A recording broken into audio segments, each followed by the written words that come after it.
हर खबर पर नजर देखते रहिए खबर प्लस।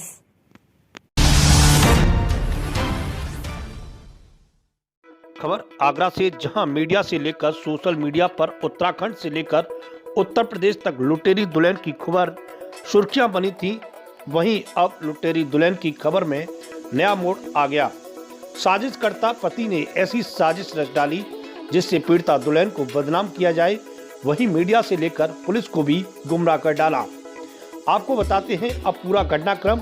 आगरा कैंट स्थित मुस्ता क्वार्टर की रहने वाली दीप्ति का विवाह अलीगढ़ के रहने वाले युवक से 28 नवंबर को हुआ था। वहीं लगातार कुछ दिनों से पीड़िता दुल्हन को ससुराल में पति द्वारा मारा पीटा और प्रताड़ित किया जा रहा था। वहीं 8 दिसंबर को देहरादून गए पति पत्नी के बीच होटल में विवाद हुआ। वहीं पीड़िता के अनुसार अनहोनी की आशंका से डर से पीड़िता अपना बैग पैक करके वहां से चली गई। वहीं पीड़िता के पति ने पीड़िता को बदनाम करने के लिए ऐसा ड्रामा रच डाला जिससे सोशल मीडिया से लेकर मीडिया तक लुटेरी दुल्हन की खबर सुर्खियां बनी। वहीं खबर प्लस की टीम ने जिस पीड़िता पर गंभीर आरोप लगाया था लुटेरी दुल्हन होने का, उसको खबर प्लस की टीम ने ढूंढ निकाला। वहीं खबर प्लस के संवाददाता कृष्णा त्यागी ने जब पीड़िता से सच्चाई जानी तो पीड़िता ने अपना दर्द बयां किया। पीड़िता ने बताया कि मुझे सरकारी नौकरी की बात कहकर मुझसे शादी की। मेरा पति जुबान से तोतला है और मुझे शादी के 3 दिन बाद से ही प्रताड़ित करना शुरू कर दिया। जब मैंने इसका विरोध किया तो मुझे मारा पीटा जाने लगा। जब मैं हनीमून पर देहरादून गई तो उसी दौरान होटल में भी मुझे पीटा गया। इसी से गुस्सा होकर मैं अपने बैग पैक करके वहां से चली आई। अगर नहीं आती तो मेरे साथ कोई भी बड़ी घटना हो सकती थी। वहीं पीड़िता के अनुसार अगर मैं लुटेरी दुल्हन होती तो पुलिस से न्याय की गुहार नहीं लगाती और मैं आगरा के कमिश्नर प्रतिंदर सिंह से भी लिखित में शिकायत करके आई हूँ। अब देखने वाली बात यह है इस पूरे मामले में आगरा प्रशासन द्वारा क्या कार्रवाई देखने को मिलेगी। देखिए रिपोर्ट। दीपाशी नाम है मेरा। दीपा जी, आप पर आरोप थे कि आप लुटेरी दुल्हन है, आप किसी के से हाल हैं। हाँ जी सर, देखिए ये जो आरोप मेरे पर लगे हैं ये वैसे तो मैं बताना चाहूँगी आरोप मेरे पर बेबुनियाद है। और देखिए लुटेरी दुल्हन एक वो शब्द होता है लुटेरी दुल्हन की पूरा का पूरा प्लान से पूरा लूट के उनका घर पूरा लूट के गई है। ठीक है, देखिए मेरे संग ऐसा कुछ भी नहीं था। देखिए पहली बात तो ये है कि वो ये सब चीज़ कहने में मेरे को सुनने में आई है कि मैं उनका 5 लाख का जेवर, ठीक है, पूरे कपड़े सब कुछ लेके चली गई हूँ। ठीक है, ऐसा कुछ भी नहीं है। पहली बात तो एक आपको ये बताना चाहूँगी कि उनके जो कपड़े थे उनमें बेबुनियाद कपड़े थे मेरे पास, उनके जो थे, ठीक है, साड़ियाँ थी वो जो कि मैं पहनती नहीं हूँ साड़ियाँ। ठीक है, तो जो चीज़ मैं नहीं पहनती वो चीज़ क्यों लेके जाऊँगी। ठीक है, और पहली बात जेवर में उन्होंने मेरे को एक पैंडल दिया था, कान का था मेरे पास में, ठीक है, और एक मेरे पास अंगूठी थी। वो भी मैं इसकी मम्मी को मैं अपनी अलमारी में चाबी लगा के इनकी मम्मी को दे के जाती मैं गई थी। ठीक है, होटल पे क्या हुआ था कि आप वहाँ से चली गई?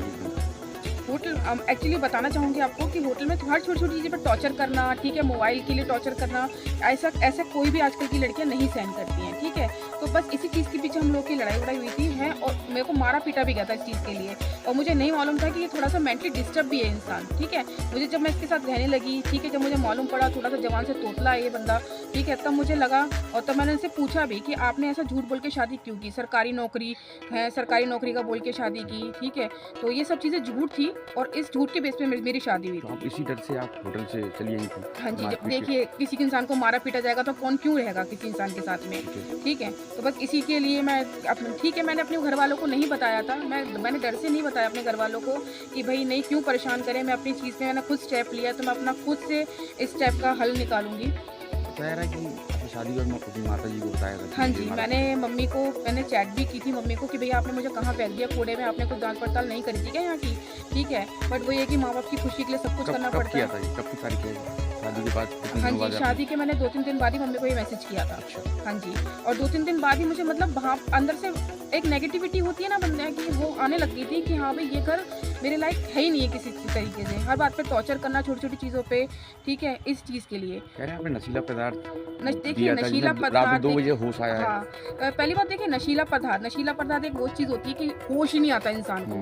ठीक है, और ये मेरे को सुनने में आया कि 2 बजे रात को जगह है, जबकि 10:30 बजे मेरी मम्मी को कॉल किया गया है। ठीक है, इनका झूठ तो यही साबित होता है ये तो। हाँ जी, तो क्या चाहती हैं आप? बस मैं पुलिस प्रशासन से और यूपी सरकार से यही गुहार लगाऊंगी, जो मेरे पर आरोप लगाए गए हैं लुटेरी दुल्हन के, वो मेरे से हटाए जाए। ठीक है। अंशु यादव अंशु यादव, देखिए अंशु यादव, पहली बात, आप किसी की लड़की पर इल्ज़ाम लगा रहे हैं, बेबुनियाद इल्ज़ाम लगा रहे हैं, आप ही नहीं आता इंसान को।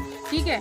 और ये मेरे को सुनने में आया कि 2 बजे रात को जगह है, जबकि 10:30 बजे मेरी मम्मी को कॉल किया गया है। ठीक है। इनका झूठ तो यही साबित होता है। ये तो हाँ जी। तो क्या चाहती हैं आप? बस मैं पुलिस प्रशासन से और यूपी सरकार से यही गुहार लगाऊंगी, जो मेरे पर आरोप लगाए गए हैं लुटेरी दुल्हन के, वो मेरे से हटाए जाएं। ठीक है। अंशु यादव, अंशु यादव, देखिए अंशु यादव, पहली बात, आप किसी की लड़की पर इल्ज़ाम लगा रहे हैं, बेबुनियाद इल्ज़ाम लगा रहे हैं, आपने उस चीज़ को जांचा परखा कि अंशु यादव कौन है कौन नहीं है। अंशु यादव लड़की है, ठीक है, वो मेरी फ्रेंड है, और इवन वो मेरी एक ऑफिस की फ्रेंड थी, जो कि मुंबई महाराष्ट्र की थी, और आप मुझसे ये बोल रहे हो कि मैं उसके साथ भगी हूँ। मतलब ये माना जाए आपको बदनाम करने के लिए? हाँ जी, बदनाम करने के लिए साजिश पूरी रची गई है। मेरे घर वालों के ऊपर बिल्कुल एक तरह से कहते हैं ना, दबाव बनाया जा रहा है लड़की को लेके कि भैया उनकी लड़की गई है। भैया जिसकी लड़की जाती है उसी को मालूम होता है। आपने किस अधिकारी से शिकायत करी, मिली आप? मैं पुलिस कमिश्नर से जाके मिली थी। देखिए लुटेरी दुल्हन होती है तो कभी किसी के सामने नहीं आती, कभी किसी कमिश्नर के पास नहीं जाती। मैंने अपनी गुहार पुलिस कमिश्नर सर से जाके लगाई है। ठीक है, मुझे न्याय दिलाया जाए। ठीक है, बस यही चीज़ है। मैं भी जानना चाहूँगी कि आखिर ये सब चीज़ें क्यों की गई हैं, क्या कारण था इस चीज़ का। ठीक है, मुझे भी सामने बैठ के ये सब चीज़ें जाननी होंगी।